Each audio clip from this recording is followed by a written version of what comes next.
Bismillahirrahmanirrahim. Wassalatu wassalamu ala rasulillah wa ala alihi wa ashabihi wa man wala wa la hawla wa la quwata illa billah wa ba'du. Ikhwati fillah rahimani wa rahimakumullah. Alhamdulillah kita dimudahkan oleh Allah Subhanahu wa taala untuk melanjutkan kajian kita dari kitab I'tiqadi Ahli Sunnati au I'tiqadi A'immati Ahlul Hadith yang ditulis oleh Al-Imam Al-Hafidh Abi Bakr Ahmad ibni Ibrahim ibni Ismail Al-Ismaili. Alhamdulillah, pada pertemuan yang lalu kita telah sampai pada i'tiqad yang kelima dan sudah kita selesaikan bahwasanya i'tiqad yang kelima kemarin bahwasanya tangan Allah itu terbuka, ya. Allah menginfakkan atau menafkahkan terhadap siapa saja sesuai dengan kehendaknya, dengan tanpa membagaimanakan. Itu kemarin. Dan pada kesempatan malam hari ini insyaallah kita masuk ke i'tiqad yang keenam, yakni bismillahirrahmanirrahim. Qala al-musannifu rahimahullah wa annahu azza wa jalla istawa 'alal arsy ila kaifin. Wa annahu azza wa jalla, dan bahwasanya dia Allah Subhanahu wa taala azza wa jalla yang maha aziz lagi maha mulia.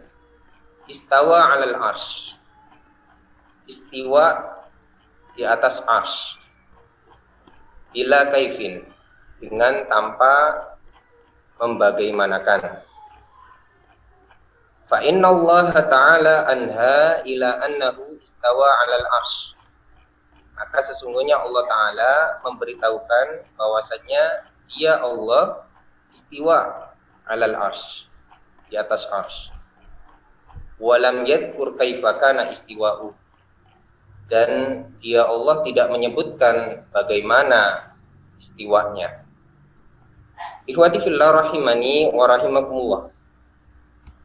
Baik, sebelum panjang lebar kami jelaskan tentang dalil-dalil penguat dari akidah ini, kita hendaknya mengetahui dulu makna apa itu istiwa dan apa itu arsy.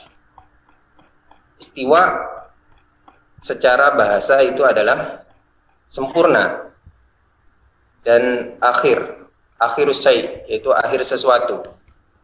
Ya, jadi di dalam Al-Quran itu istiwa itu ada 3 versi. Ada istiwa itu sendirian, istiwa tanpa digandeng atau tanpa dimuqayyadkan dengan huruf. Istiwa kalau berdiri sendiri dia bermakna sempurna. Contohnya di dalam Al-Qasas ayat 14. Al-Qasas ayat 14 Allah berfirman, "Walamma balagha ashuddahu wastawa." Dan ketika Musa cukup umur dan sempurna akalnya. Istawa di situ artinya sempurna. Ya. Terkadang ya, istawa itu bergandeng atau dimuqayyadkan dengan huruf ila. Kalau istawa dimuqayyadkan dengan huruf ila itu maknanya menuju, ya, menuju dengan kehendaknya. Contohnya di dalam Al-Baqarah ayat 29 Allah berfirman, "Tsummastawa ilas sama." Kemudian ya Allah menuju ke langit, ya, dengan kehendaknya yang sempurna. Tapi yang ketiga, kalau istawa dimuqayyadkan atau digandeng dengan ala, dia maknanya 4, ya. Dia maknanya 4, yaitu ala, yaitu tinggi, irtafa'a, terangkat, su'uda naik, istaqarra menetap. Ya. Kalau istawa digandeng dengan ala, itu maknanya 4, yaitu ala, irtafa'a, su'uda, istaqarra, yaitu tinggi, terangkat, naik, menetap. Dan inilah yang akan kita bahas. Dan Al-Quran yang menyebutkan istawa ala, itulah yang bermakna Allah istiwa. Ya. Ihwati fillah rahimani wa rahimakumullah. Maka istiwa Allah di atas arsy itu maksudnya adalah ketinggiannya Allah dan menetapnya Allah di atasnya dengan layak dan sesuai dengan kemuliaannya dan kebesarannya. Jadi itu yang dimaksud dengan istiwa Allah di atas arsy. Ihwati fillah rahimani wa rahimakumullah. Dari awal saya menyebutkan istiwa dengan tanpa mengartikan secara bahasa Indonesia. Dikarenakan istiwa kalau diartikan bersemayam, sebagaimana lumrah atau maklumnya, masyhurnya perkataan istiwa diartikan dengan semayam, ini kurang tepat, ya, kurang tepat dikarenakan bersemayam menurut bahasa Indonesia itu artinya adalah duduk dan berdiam atau bertempat tinggal. Ya. Untuk berdiam, ya, menempati, ini masih ada benarnya. Adapun duduk ini butuh dalil, ya. Oleh karena itu mengartikan istiwa dengan bersemayam, ya, yang mana bersemayam itu salah satu artinya kalau kita buka kamus bahasa Indonesia itu artinya duduk. Ini butuh dalil. Oleh karena itu untuk lebih amannya kita hendaknya ya mengatakan istiwa itu aja. Jadi istiwa.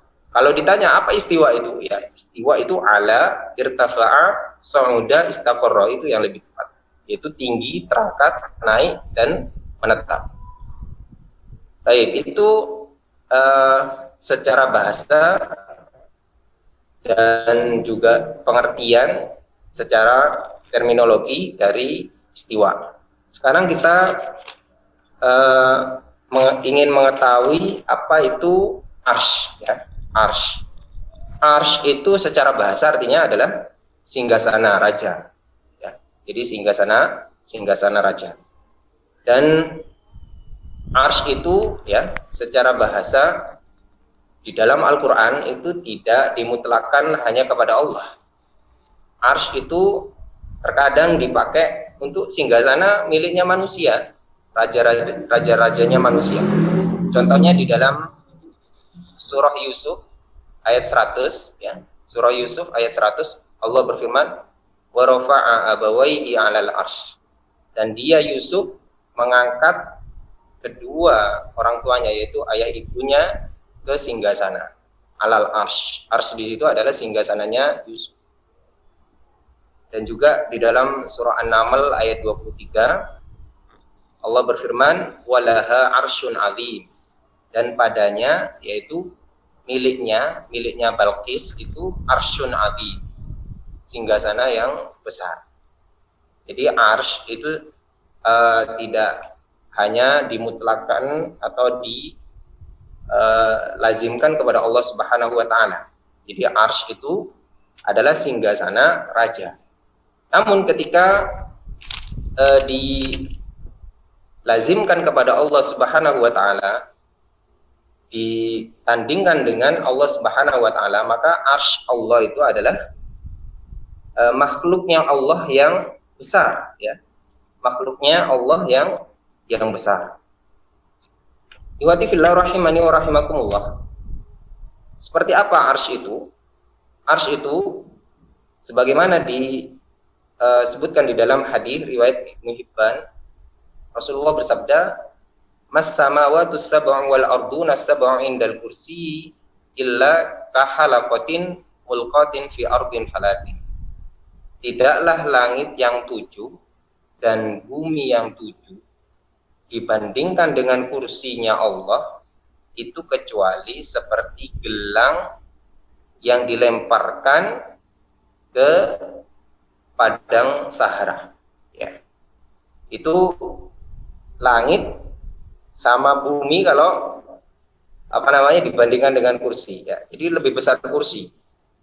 Itu perbandingannya seperti gelang dilemparkan ke padang Sahara. Jadi padang Saharanya itu diibaratkan kursinya Allah.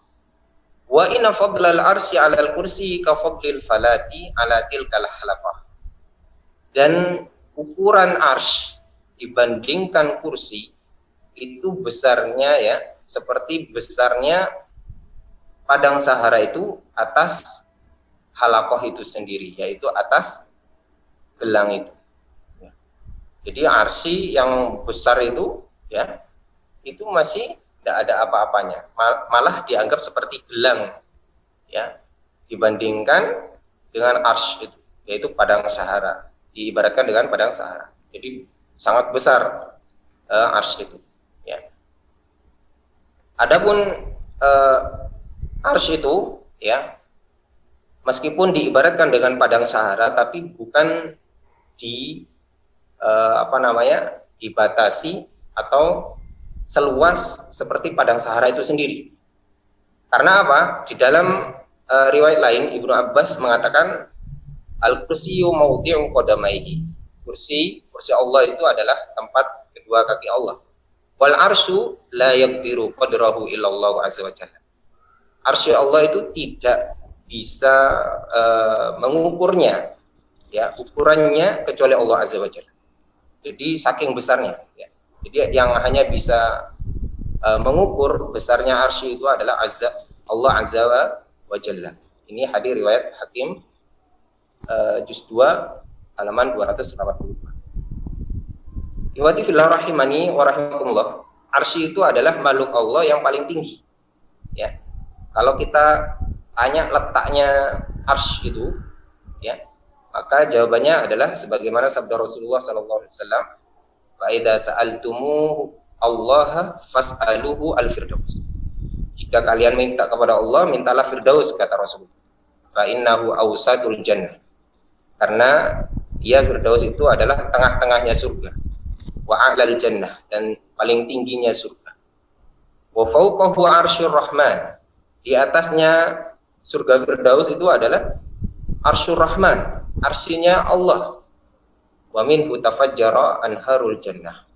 Dan dari arsy itu mengalir sungai-sungainya surga. Hadis riwayat Bukhari. Jadi arsy itu letaknya paling tinggi di antara makhluk-makhluk Allah, dan di atas arsy itu adalah Allah Subhanahu wa taala. Dan di dalam surah Al-Haqqah ayat 17, arsy itu diangkat oleh para malaikat ya, yang kuat, yang besar, yang kuat ya. Di dalam Quran surah Al-Haqqah ayat 17, arsy itu diangkat oleh para malaikat yang kuat. Ihwati fillah rahimani wa rahimakumullah, itu adalah pengertian istiwa dan arsy ya, sebelum kita lanjut ke dalil penguat. Ihwati fillah rahimani wa rahimakumullah, ahlu sunnah wal jamaah atau a'immatu ahlul hadis itu meyakini bahwasanya Allah istiwa di atas arsy ini ya, dan itu diperkuat dengan dalil-dalil di dalam Al-Quran, hadis maupun ijma serta para imam yang 4 ya. Jadi bukan berdasarkan akal ya, tapi berdasarkan dalil ya. Mana dalilnya? Dalilnya kalau di Al-Quran itu istiwa ala ya, istawa ala itu disebutkan di dalam 7 tempat ya. Istawa ala itu disebutkan di dalam 7 tempat. Yang pertama Al-A'raf ayat 54. Al-A'raf ayat 54. Yunus ayat 3. Ar-Ra'du ayat 2. Al-Furqan ayat 59. As-Sajdah ayat 4. Al-Hadid ayat 4 ya. Ini semuanya menggunakan istawa ala ya, yaitu Allah istiwa di atas ya, di atas arsy. Saya sebutkan satu saja, yaitu di dalam Quran Allah berfirman, Ar-Rahmanu 'alal arsyistawa. Ya, Ar-Rahman 'alal arsyistawa. Ya. Yaitu Allah Ar-Rahman itu di atas arsy istawa. Jelas ya. Jadi jelas ini tidak ada perpalingan dari makna ini. Ya. Dan juga di dalam hadis Nabi Shallallahu Alaihi Wasallam, baik itu qauliyah maupun fi'liyah. Ya. Di antaranya yang qauliyah, yaitu sabda Nabi Shallallahu Alaihi Wasallam, "Lamma faraghallahu min khalqihi istawa 'alal arsy." Ya. Ketika Allah selesai menciptakan min khalqihi makhluknya, istawa 'alal arsy. Dialah Allah Subhanahu wa taala istiwa di atas arsy. Ya. Jadi tentang Allah istiwa itu Allah perkuat ya dalam Al-Qur'an, dan Nabi Shallallahu Alaihi Wasallam juga jelaskan di dalam hadisnya. Ikhwati fillah rahimani wa rahimakumullah. Ya. Sekarang kita lihat juga dalil-dalil yang dari ucapannya imam yang empat ya. Jadi imam yang empat ya, baik itu Imam Syafi'i, baik itu Imam Abu Hanifah, baik itu Imam Malik ya, Imam Ahmad Ibnu Hanbal, itu semuanya menetapkan bahwasannya Allah di atas arsy ya. Ikhwati fillah rahimani wa rahimakumullah. Imam Abu Hanifah itu berkata di dalam Kitabul Arsy Lidzahabi juz 2 halaman 178, "Man lam yukirra anna Allaha 'alal arsy qad kafar." Itu kata Abu Hanifah. Barang siapa yang tidak menetapkan Allah di atas arsy, sungguh dia telah kufur, ya, telah kafir. Lianna Allah Ta'ala yaqulu Ar-Rahmanu 'alal arsy istawa. Karena Allah Ta'ala berfirman Ar-Rahmanu 'alal arsy istawa. Wa arsyuhu fawqa sab'i samawat. Dan arsy-nya Allah itu di atas langit yang 7. Ya. Ini Abu Hanifah. Abu Hanifah itu beliau lahir 80 Hijriah. Itu kemungkinan masih banyak sahabat Nabi yang masih hidup saat itu. Dan kesesatan masih sedikit ya. Itu Abu Hanifah mengatakan bahwasanya orang yang tidak menetapkan bahwasanya Allah di atas arsy itu telah kafir. Jadi ini Abu Hanifah. Abu Hanifah itu masih murni-murninya dulu. Ya. Jadi saking tegasnya beliau terhadap perkara masalah Allah ada di atas arsy. Ini menunjukkan bahwasanya perkara Allah di atas arsy ini bukan masalah sepele. Ya. Imam Ahmad Ibnu Hanbal pernah berkata di dalam membantah Jahmiyah, kelompok Jahmiyah. Dia mengatakan, "Angkartum an yakunallahu 'alal arsy." Kalian mengingkari bahwasanya Allah di atas arsy, kata Imam Ahmad pada Jahmiyah. Wa qad qala Allah Ta'ala Ar-Rahmanu 'alal arsy istawa. Dan sungguh Allah berfirman Ar-Rahmanu 'alal arsy istawa. Ar-Rahman yaitu Allah di atas arsy, Allah istiwa. Ini di dalam kitab Ar-Raddu Lizanadiqah ayat pada halaman 287. Imam Syafi'i yang kita kenal ya, yang masyhur di kalangan kaum muslimin. Beliau juga menetapkan bahwasannya Allah di atas arsy. Ya. Beliau mengatakan wa annallaha 'ala arsyihi fi sama'ihi. Dan bahwasanya Allah di atas arsy-Nya fi sama'ihi, di langitnya. Yaqrubu min khalqihi kaifa syaa. Dekat dia dari makhluknya kaifa syaa, sesuai dengan yang dia kehendaki. Ya. Jadi Imam Syafi'i ini yang banyak diikuti kaum muslimin, beliau berkeyakinan dan menetapkan Allah di atas arsy. Maka sangat heran sekali jika ada orang mengaku mengikuti Imam Asy-Syafi'i, ya, tapi di dalam masalah akidah, ya, dia tidak berakidah dengan akidahnya Imam Asy-Syafi'i. Tapi di dalam masalah fikih mereka menisbatkan kepada Imam Syafi'i. Maka kita katakan bahwasanya masalah akidah itu lebih penting daripada masalah fikih, ya. Jadi masalah akidah itu lebih penting daripada masalah fikih. Kenapa di dalam masalah fikih mau menerima, tapi di dalam masalah akidah tidak mau menerima? Padahal masalah akidah itu lebih penting daripada masalah fikih. Iwati fillah rahimani wa rahimakumullah. Imam Malik, ya, Imam Malik itu mengatakan al-kaifu ghairu ma'qulin wal istiwa'u minhu ghairu majhulin wal imanu bihi wajibun was su'alu anhu bid'atun wa inni akhafu an takuna dhallan.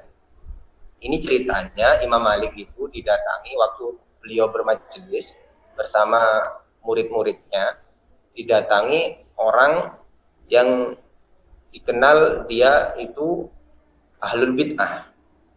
Tiba-tiba bertanya kepada Imam Malik, Ar-Rahmanu 'alal arsy istawa. Ar-Rahman itu istiwa di atas arsy. Kaifa istawa? Bagaimana dia Allah istiwa? Katanya orang laki-laki tadi. Maka dijawab oleh Imam Malik rahimahullah, al-kaifu ghairu ma'qul. Bagaimananya ghairu ma'qul? Tidak bisa dipikirkan. Ya. Bagaimana istiwanya tidak bisa dipikirkan. Wal istiwa'u minhu ghairu majhul. Istiwanya Allah itu bukan satu yang majhul, bukan satu yang tidak diketahui, maksudnya maklum, diketahui. Ya. Wal imanu bihi wajib. Mengimani Allah istiwa di atas arsy itu wajib. Wasu'alu anhu bid'ah. Bertanya tentang bagaimana Allah istiwa itu bid'ah. Ya. Jadi pertanyaan bagaimana Allah istiwa itu bid'ah. Wa inni akhafu an takuna dhallan. Saya khawatir kamu menjadi sesat, kata Imam Malik. Bahkan setelah itu Imam Malik menyuruh muridnya untuk mengusir orang tadi. Kenapa kok diusir? Ya, supaya tidak mengenai syubhat kepada murid-muridnya. Ihwati fillah rahimani wa rahimakumullah. Baik. Selanjutnya kita akan menjelaskan dari perkataan para ulama. Syekh Abdul Qadir Al-Jilani atau yang dikenal Al-Jailani, ada yang mengatakan Al-Jailani atau juga ada yang mengatakan Al-Jilani. Itu beliau mengatakan bahwasanya, ya, pada intinya istiwa Allah di atas arsy itu disebutkan di dalam semua kitab-kitab para nabi terdahulu sebelum Nabi Muhammad SAW. Ya. Jadi bukan hanya di Al-Quran saja, di kitab-kitab terdahulu, ya, itu semuanya lafadznya adalah istiwa alal arsy. Allah istiwa di atas arsy.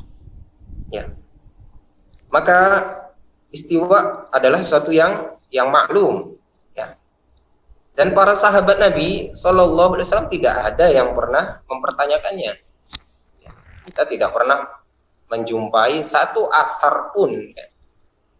Abu Bakar bertanya bagaimana istiwanya Allah, Umar, Utsman, Ali, bahkan para sahabat semuanya tidak ada yang pernah bertanya. Maka orang yang bertanya ini adalah menyelisihi para sahabat Nabi Shallallahu Alaihi Wasallam. Ya. Kita juga katakan kepada mereka, ya, orang-orang yang menyimpang di dalam memahami ini, bahwasanya bicara tentang sifat Allah, yaitu istiwa ini, itu adalah bagian dari bicara tentang zat Allah. Ini tidak bisa dipisahkan. Bicara tentang sifat tidak bisa dipisahkan dengan masalah zat. Maka seorang yang memaksakan diri untuk mengetahui sifat Allah, maka kita katakan, bagaimana Anda bisa mengetahui sifat Allah, sedangkan Anda sendiri tidak bisa mengetahui zat Allah. Kita zat Allah saja tidak tahu. Ya. Bagaimana bentuknya Allah, bagaimana zat Allah itu tidak tahu, apalagi sifatnya seperti itu. Ya. Jadi berbicara tentang sifat tidak bisa dipisahkan dari bicara tentang zat. Ya. Adapun Jahmiyah, ya, kelompok Jahmiyah itu mengatakan bahwasanya Allah beristiwa di atas arsy itu dimaknai dengan istila atau istaula, itu fiilnya, kalau isim itu istila, yaitu berkuasa, ya, istila. Jadi bagaimana kita menjawabnya, ya? Maka kita menjawabnya bahwasanya ketika orang Jahmiyah mengatakan istiwa di situ artinya berkuasa, maka bagaimana dengan ayat Allah yang setelah Allah Subhanahu wa taala menciptakan langit, ya, menciptakan langit dan bumi, lalu Allah istiwa di atas arsy. Jadi sebelum Allah menciptakan langit dan bumi, berarti Allah belum berkuasa di atas arsy. Kalau dimaknai berkuasa. Dan juga kita katakan bahwasanya kenapa kok istiwa itu hanya dipakai pada arsy, ya, dimaknai berkuasa di atas arsy saja. Kenapa kok tidak Allah pakai di dalam Al-Qur'an itu istiwa ala al-jabal, Allah menguasai gunung, Allah menguasai bumi, Allah menguasai langit umpamanya. Kenapa hanya dipakai arsy saja? Ya, seperti itu. Buati fillah rahimani wa rahimakumullah. Orang Jahmiyah juga mengatakan Allah itu turun ke langit dunia. Bagaimana dia turunnya? Bagaimana Allah itu turunnya? Bagaimana? Maka kita jawab, ya, Allah kabarkan bahwasanya Allah itu turun, ya, tapi tidak Allah tidak kabarkan bagaimana cara turunnya. Mereka juga katakan jika Allah di atas arsy, ya, berarti Allah sama, ya, atau lebih kecil daripada arsy. Ya. Jadi mereka menganggap bahwasanya, ya, kalau Allah ada di atas arsy, maka Allah itu besarnya sama dengan arsy atau lebih kecil daripada arsy. Maka kita jawab, ya, tidak, ya, tidak harus suatu yang ada di atasnya sesuatu itu tidak harus sesuatu yang ada di atasnya itu lebih kecil. Contohnya antara langit dan bumi, ya. Langit dan bumi itu ada di bawahnya langit, ya. Langit itu ada di atasnya bumi, ya. Tapi langit lebih besar daripada bumi, dan langit tidak butuh kepada bumi, ya. Allah di atas arsy, bukan berarti Allah itu butuh kepada yang di bawahnya, ya. Seperti itu. Bahkan sebaliknya, arsy yang bergantung kepada Allah. Allah berfirman, wa min ayatihi an taqumas sama wal ardu bi amri. Dan di antara tanda-tanda Allah tegakkan, ya, langit itu dan juga bumi itu dengan perintahnya. Jadi menafsirkan istiwa dengan istila atau menafsirkan istiwa dengan berkuasa itu salah, ya. Yang pertama, karena memaknai seperti ini itu adalah tafsir yang sesat, ya. Dan yang kedua, menyelisih salaf, ya, dan menganggap Allah itu tidak ibtila atas arsy ketika dia tidak istila atau tidak berkuasa di atas arsy itu ketika dia menciptakan langit dan bumi. Dan di dalam bahasa Arab ini tidak dikenal, ya, istilah ya, istilah atau istaula ini, berkuasa ini tidak dikenal di dalam bahasa Arab. Tidak ada satu ahli bahasa Arab pun yang mengatakan istawa dimaknai istaula, ya. Dan kalau mereka mengatakan kalau makna majaz, mereka mengatakan istawa di situ maknanya bukan hakiki tapi majaz, ya. Jadi maka kita katakan bahwasanya memajazkan sesuatu itu butuh dalil pendukung, ya. Butuh dalil di dalam ayat lain atau di dalam hadis, pasti dijelaskan di dalam hadis, tidak mungkin tidak dijelaskan, atau qaul sahabat, ya. Jadi ada dalil pendukung sehingga ada kemungkinan dari segi bahasa itu dimajazkan. Baik. Ibadillah rahimani wa rahimakumullah. Dan dari segi akal, dalil akli bahwasanya Allah di atas arsy itu banyak sekali, ya. Kalau kita himpun itu sangat banyak sekali yang menunjukkan bahwasanya Allah itu di atas arsy. Contohnya kita berdoa kepada Allah, ya. Seperti doa ketika istisqa, yang meminta hujan, itu kita tengadahkan tangan kita ke atas. Ini menandakan bahwasanya Allah itu di atas. Isra Mi'raj, ya. Mi'rajnya Allah itu ke langit, ya. Mi'rajnya Allah itu ke langit. Dan betapa banyak kita sering mendengar ucapan seseorang itu, kita serahkan saja kepada yang di atas. Kita serahkan saja kepada yang di atas. Menunjukkan bahwasanya fitrah manusia itu mengatakan bahwasanya Allah di atas. Dan di dalam Al-Quran Allah turunkan wahyu, menunjukkan bahwasanya menurunkan itu dari atas ke bawah, menunjukkan Allah di atas, ya. Dan juga dalil di dalam hadis juga nanti orang, ya, yang dikehendaki oleh Allah Subhanahu wa taala masuk surga nanti, nikmat terbesarnya itu adalah melihat Allah di surga. Jadi melihat Allah punya arah bagaimana melihatnya, ya. Sebagaimana dijelaskan di situ, sebagaimana melihat bulan purnama, ya. Ya. Jadi tetap dari segi akal pun menjelaskan bahwasanya Allah di atas. Mungkin itu yang bisa dibahas untuk mengakhiri kajian kita. Mudah-mudahan Allah Subhanahu wa taala memberikan faedah dari kajian kita malam hari ini kepada saya dan kepada antum semua, dan mudah-mudahan Allah memberkahi panjenengan semua. Kita tutup dengan kafaratul majlis. Subhanakallahumma wa bihamdika asyhadu an la ilaha illa anta astaghfiruka wa atubu ilaik. Wassalamualaikum warahmatullahi wabarakatuh.